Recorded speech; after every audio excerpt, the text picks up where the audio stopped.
A esta hora de la mañana con entrevista nos acompaña la asambleísta Ana Galarza. Gracias por estar en este medio de comunicación. Saludarle desde el sur del país, asambleísta. Buenos días, un gusto.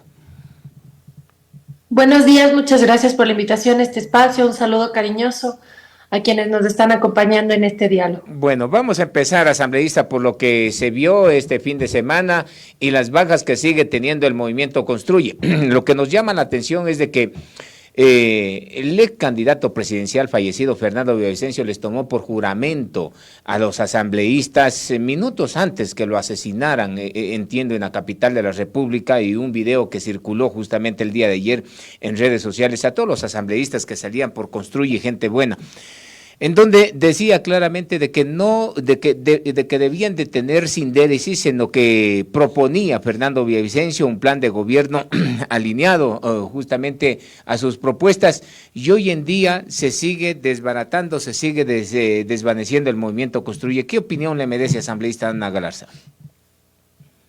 Bueno, se anunció que aparentemente salían 4 asambleístas de la bancada por algo mencionado por el presidente del movimiento Partido Social Cristiano, y se dieron algunos nombres sobre el caso de de la asambleísta Sofía Sánchez. Debo decir, ella apenas llegó a la Asamblea Nacional, se separó de la bancada de Construye, actuó como independiente, entonces no sabría decirle si es que en efecto se pasa, no se pasa a los socialcristianos, no sé.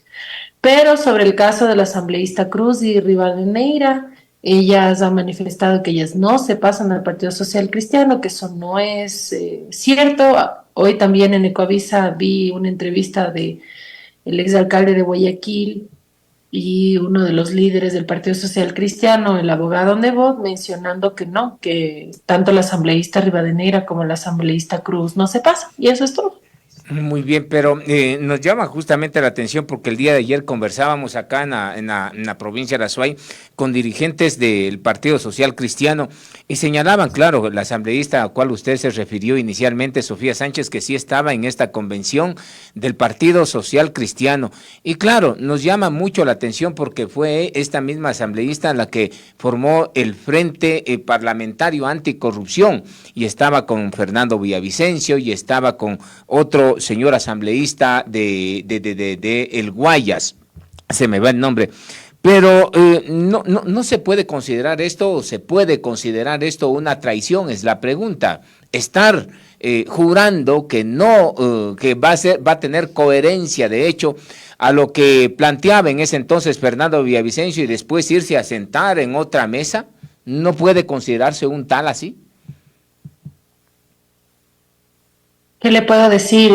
Desde el inicio de la asamblea, la asambleísta Sánchez tomó la decisión de actuar por cuerda separada y ella es dueña de sus decisiones.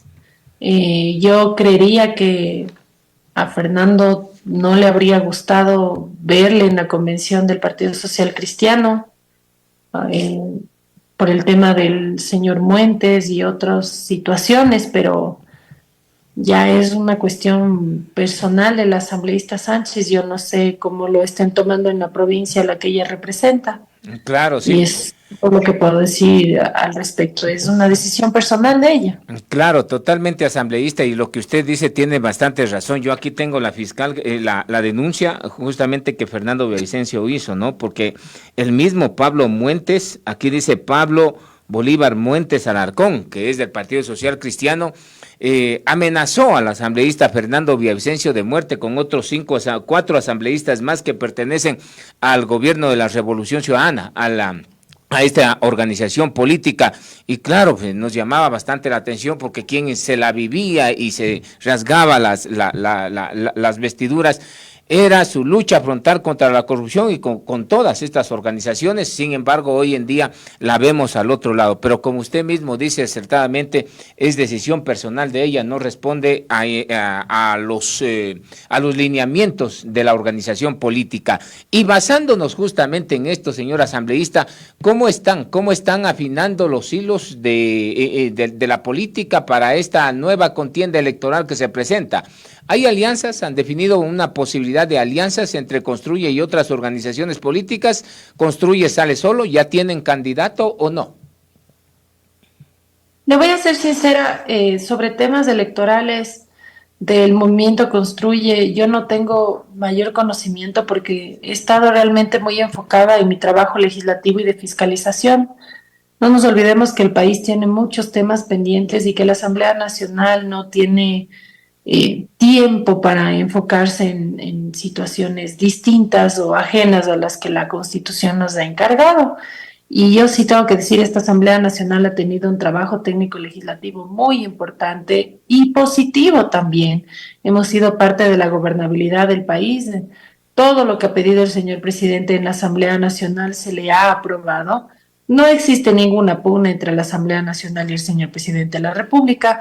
Cuando las propuestas sean positivas, va a contar con nuestro apoyo, y cuando alguna propuesta no sea positiva, no le podemos dar el apoyo. Por ejemplo, cuando el señor presidente Daniel Noboa propuso y quiso subir la edad de jubilación a 70 años, Construye le dijo que no le podíamos apoyar en eso porque no es justo que los trabajadores del país sean los que paguen los platos rotos de los malos manejos económicos de los gobiernos de turno, que toman dinero del Instituto Ecuatoriano de Seguridad Social y que después no lo reponen, no lo devuelven.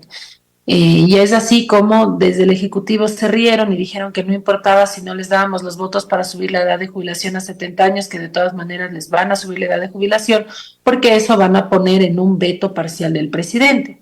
Resulta que el día que votamos por la enmienda constitucional, por dictamen de la Corte Constitucional para equilibrar las funciones y que para la ratificación del texto original de la Asamblea Nacional se necesite 70 votos, si no me equivoco, ese mismo día o al siguiente día el Ejecutivo retiró la propuesta de subir la edad de jubilación a 70, a 75 años, porque se dieron cuenta que no iban a contar con los votos para esa propuesta. Y de eso se trata, de que haya contrapesos de funciones, donde haya un equilibrio y que las cosas buenas puedan ser apoyadas de manera decidida y que las cosas que van a afectar al ciudadano que no tiene la culpa de las cosas malas que hacen ciertos políticos, ellos no tienen por qué pagar los platos rotos, y tenemos que estar nosotros para defender los derechos ciudadanos, de los ciudadanos de bien.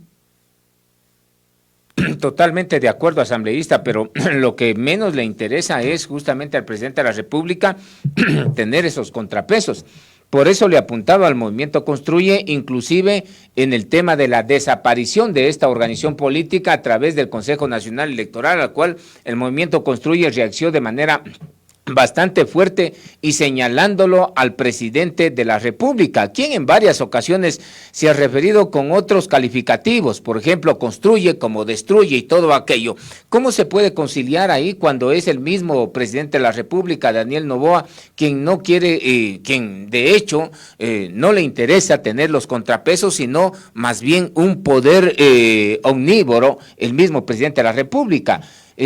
¿Considera que hay contrapesos? ¿Es tolerante a los contrapesos el presidente de la República o no? Sabiendo de que lo quieren apuntar a desaparecer al movimiento Construye. Bueno, el señor presidente no tolera un no por respuesta. Cuando dijimos que no íbamos a apoyar para que se les suba a los trabajadores la edad de jubilación a 70 años, empezó una persecución en contra nuestra y de nuestras familias.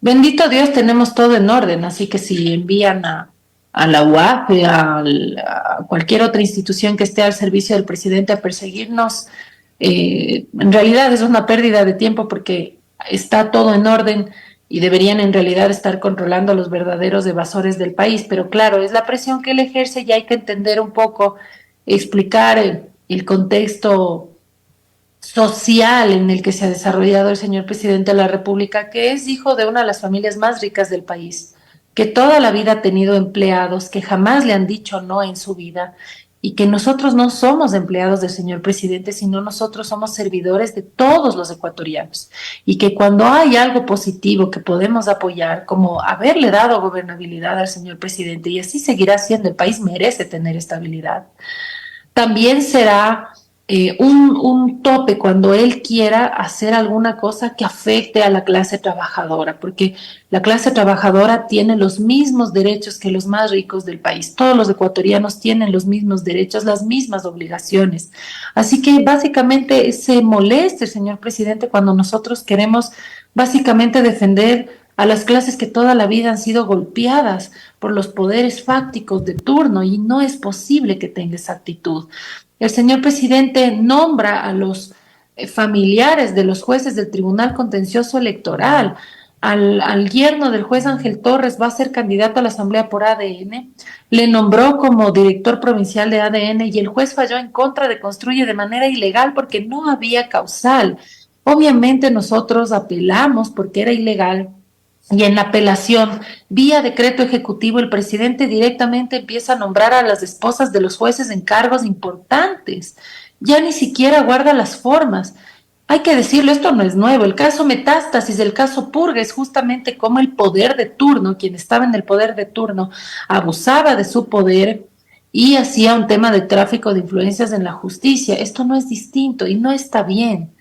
Yo tengo que decirlo, toda mi vida he sido contraria al autoritarismo, a los abusos de poder, y yo creo que el presidente tiene que cambiar su actitud y entender que lo que nosotros estamos haciendo no es porque estamos en contra de él como persona, sino porque cuando vemos que una propuesta va a afectar a un sector de la sociedad que no tiene la culpa y que no tiene por qué pagar los platos rotos, como es el sector de los trabajadores y la clase media y la clase más pobre, no podemos irnos en contra de nuestra propia gente, de nuestro propio pueblo. Totalmente de acuerdo, y no solamente hay hay estas señales, sino recuerde también lo que usted refirió hace unas semanas atrás, el caso del asambleísta Parra, quien decía que si es que no se alineaba, no hacía lo que él quería, prácticamente le iban a poner droga. ¿Qué pasó, por cierto, con esa denuncia, asambleísta Galarza? Bueno, días después le secuestraron a un familiar del asambleísta. Entonces, yo, por la vida de Jonathan, creo que este tema no se debería seguir tratando, eh, porque no quisiera que le pase nada malo a él, ¿me entiende? Sí, sí, totalmente de acuerdo, Estamos pero hablando de una persona con poder que es capaz de hacer lo que sea. Si no, miren la historia de lo que le hizo a la primera esposa. Eh, es alguien que no acepta un no por respuesta, y yo no quisiera que a ninguna persona le pase nada malo. Ya hemos vivido presidentes autoritarios donde alguien que denunciaba algo aparecía muerto, lo mataban, como era el caso del general Gabela en el gobierno del expresidente Rafael Correa. Y yo creo que hay que tener mucho cuidado porque, como le manifiesto, no quisiera que le pase nada malo al colega legislador. totalmente de acuerdo en esta cosa, pero cree que podemos enfrentar a alguien quien tiene el poder, el sartén por el mango, como se dice coloquialmente, cuando hay estas cosas que raramente son coincidentes o pasa en nuestro país.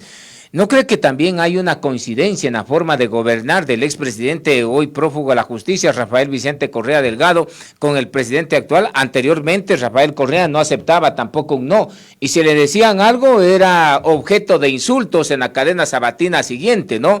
Y denostaciones y hasta señalamientos para que la justicia actúe en contra de esa persona, que decía cualquier cosa en contra del presidente. Pregunta aquí, ¿se parecen los dos gobiernos en la forma de autoritarismo que existen entre Noboa y Correa o no, asambleísta Galarza?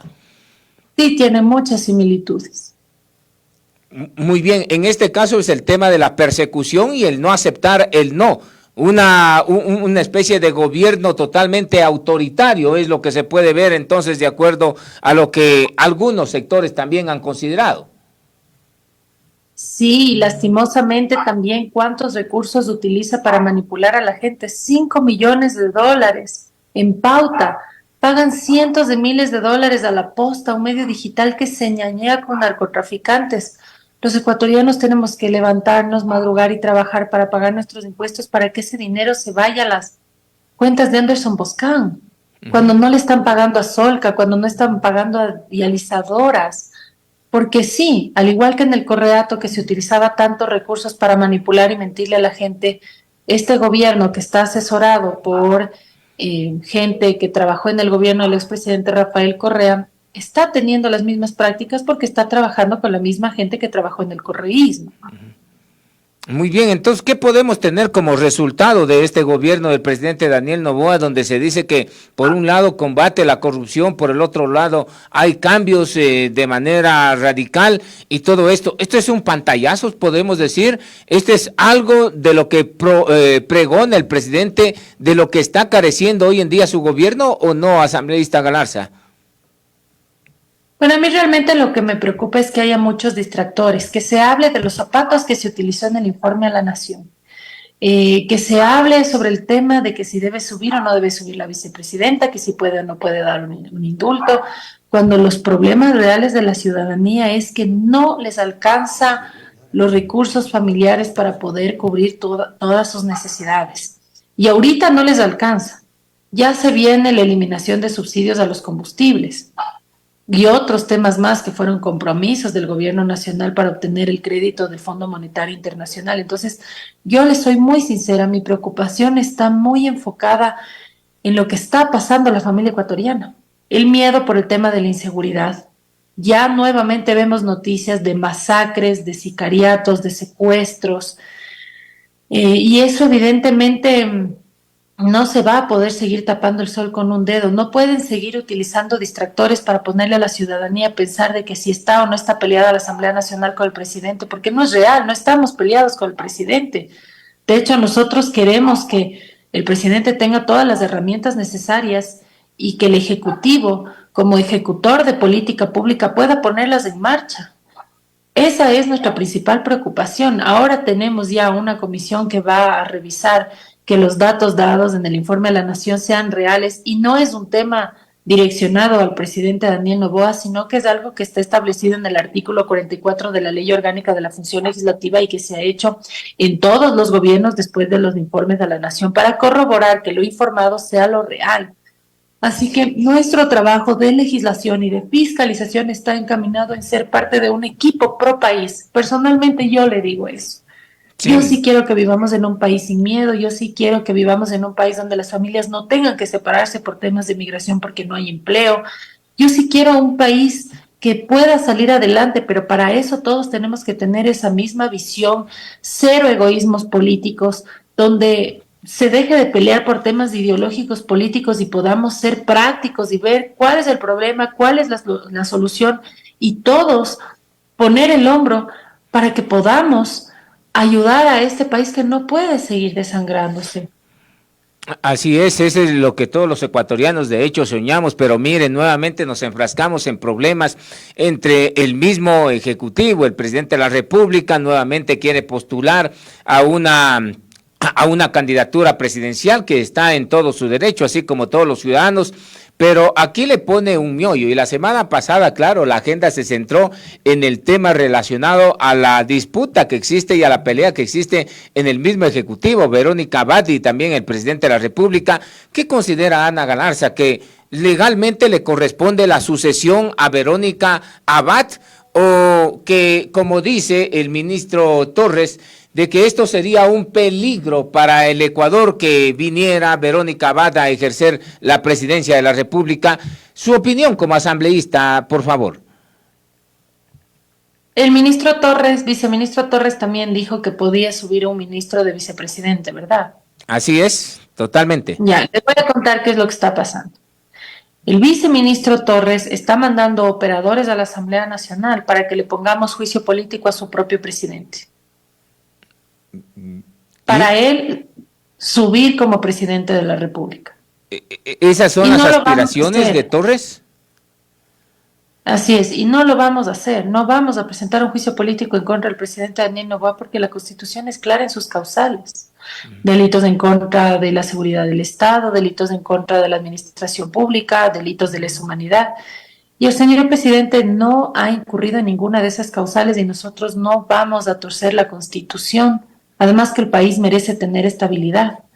Así que al viceministro Esteban Torres decirle se queda con los churos hechos, porque no vamos a upar su agenda de traición. Me parece que es una deslealtad increíble que siendo que el presidente Daniel Noboa le dio la confianza para ponerle de viceministro de gobierno, sea el mismo viceministro de gobierno quien esté instigando para que se le ponga un juicio político al señor presidente. Eso no lo vamos a hacer.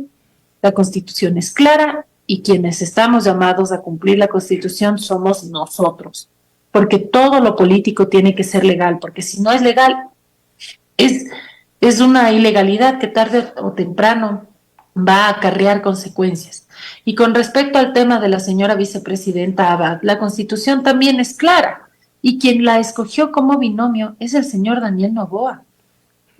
Yo no sé de qué manera quiere deshacerse de la señora vicepresidenta cuando la única manera es vía juicio político y no hay las causales para un juicio político en contra de la señora vicepresidenta, porque no nos olvidemos que los juicios políticos tienen control constitucional. Una vez que se presenta un juicio político, va al CAL, el CAL revisa de forma y va a la Corte Constitucional que revisa de fondo y la Corte Constitucional hace un informe diciendo si se puede o no se puede.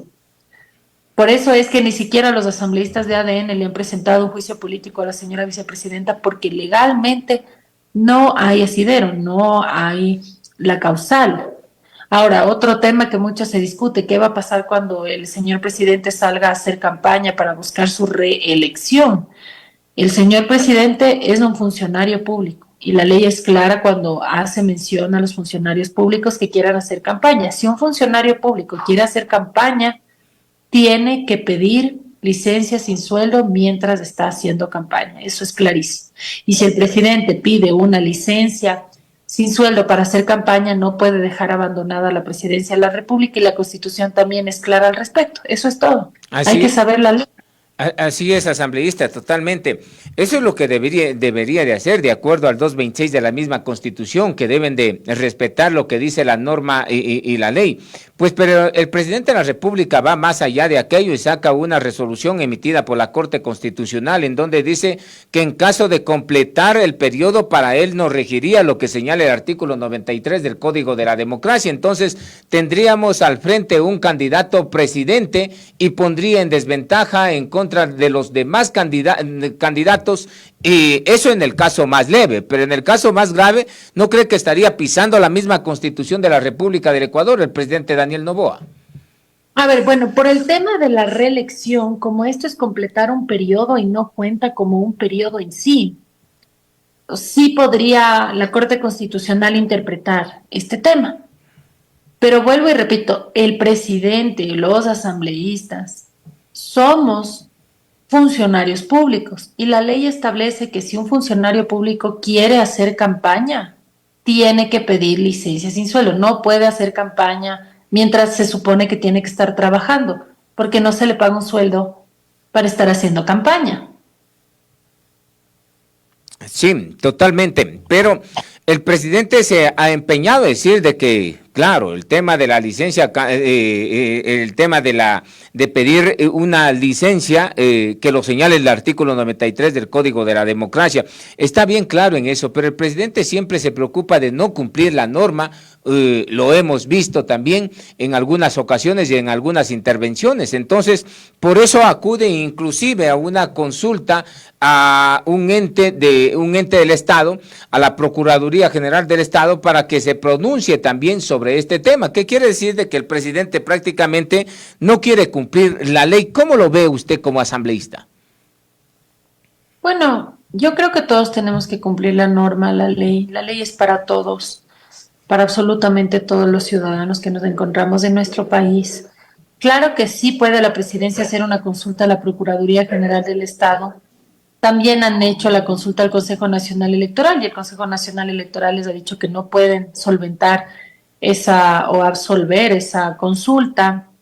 Y yo no sé qué tanto se hace consultando estos temas cuando la ley es clara. Todo funcionario público para hacer campaña tiene que pedir licencia sin sueldo.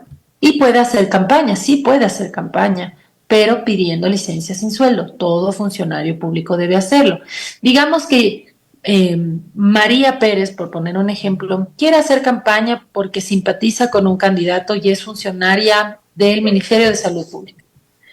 ella sí puede hacer campaña por esa persona por la cual ella simpatiza, pero tiene que pedir licencia para salir a hacer campaña, porque el Estado ecuatoriano no puede pagarle un sueldo a una funcionaria para que deje de hacer sus funciones mientras está haciendo recorridos territoriales, entregando folletos, gorras, camisetas, qué sé yo, porque así establece la norma, así establece la ley. Y si el presidente y los asambleístas somos funcionarios públicos, para hacer campaña se tiene que pedir licencia sin sueldo. Ahora, eso por el tema de la época de campaña, porque de ahí el Código de la Democracia establece que para buscar una reelección se tiene que pedir licencia sin sueldo desde el momento de la inscripción, que estábamos hablando más o menos del mes de octubre, noviembre, diciembre, enero, febrero. 4 meses sería según lo que establece la ley.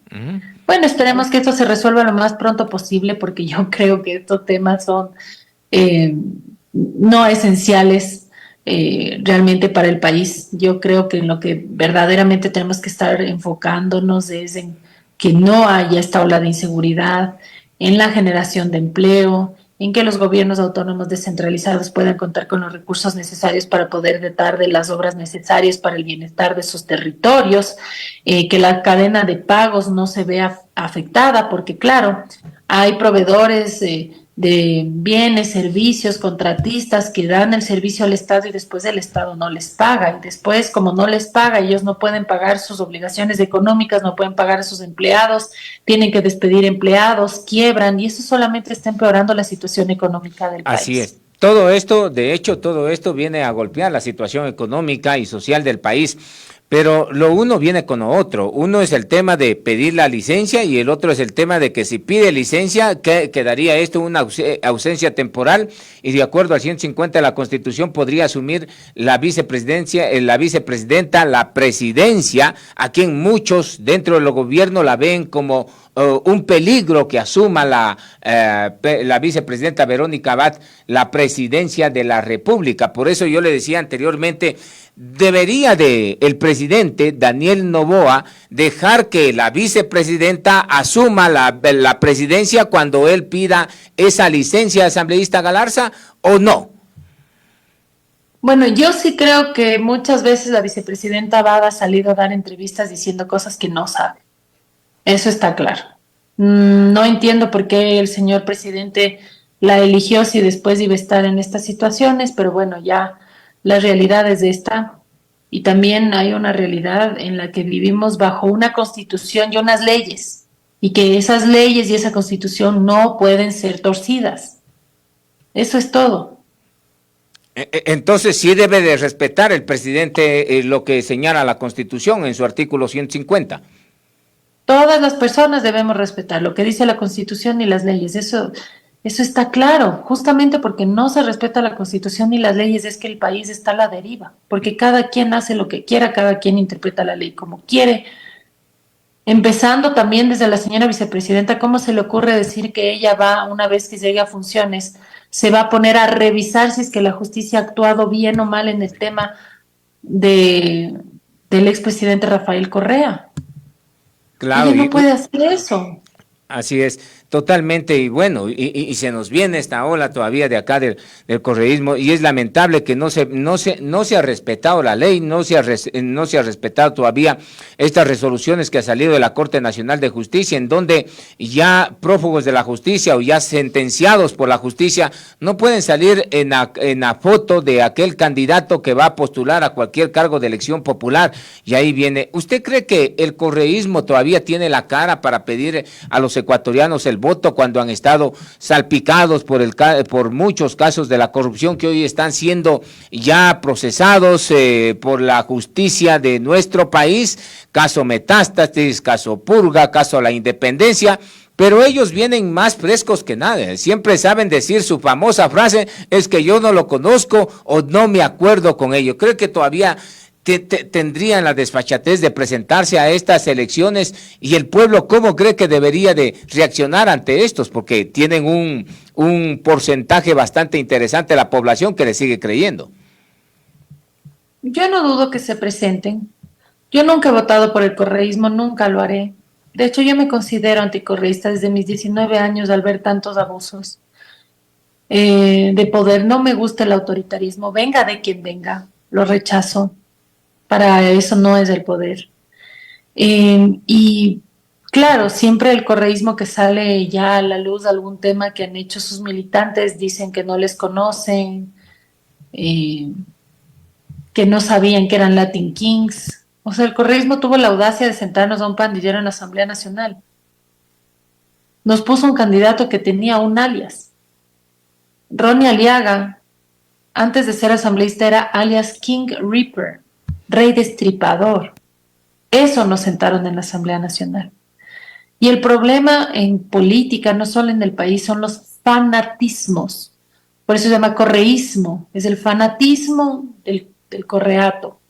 Novoísmo, el fanatismo del novoísmo. Entonces los fanatismos hacen que las personas pierdan la objetividad. Y cuando se pierde la objetividad no hay razonamiento lógico. Y eso sí afecta, como le digo, no solamente a este país, sino a muchos países del mundo, donde hay ciudadanos que lastimosamente cayeron presa de la manipulación de la comunicación política al más puro estilo goebbeliano que pudimos ver con el ministro de la propaganda Joseph Goebbels en la época del Partido Nacional Socialista nazi en la Segunda Guerra Mundial, donde fue tal la manipulación de la comunicación que el pueblo alemán estuvo de acuerdo que se metan en hornos a judíos, que se haga jabón y botones con sus cenizas, que maten a adultos mayores y a niños, porque la propaganda, la manipulación puede lograr manipular hasta esos puntos. Perfecto, Y lo mismo asambleísta. sucedió en el correísmo y lo mismo sucede actualmente. Ya hay mucha gente manipulada que está Perfecto. totalmente enceguecida. Perfecto, asambleísta Ana Galarza, le quiero agradecer a usted por estar en este medio de comunicación. Muchas gracias a ustedes por la invitación. Estoy siempre a las órdenes. Que Dios les bendiga a ustedes y sus familias. Y mis mejores deseos para todas las personas que nos acompañaron en este diálogo. Que tengan la plena seguridad y la tranquilidad de que todo lo que sea positivo va a contar con nuestro apoyo y que si hay situaciones que consideramos que no serán beneficiosas en un corto, mediano o largo plazo para la ciudadanía, nosotros vamos a ejercer ese contrapeso que nos permite tener la Constitución y la ley. Un abrazo Perfecto. cariñoso.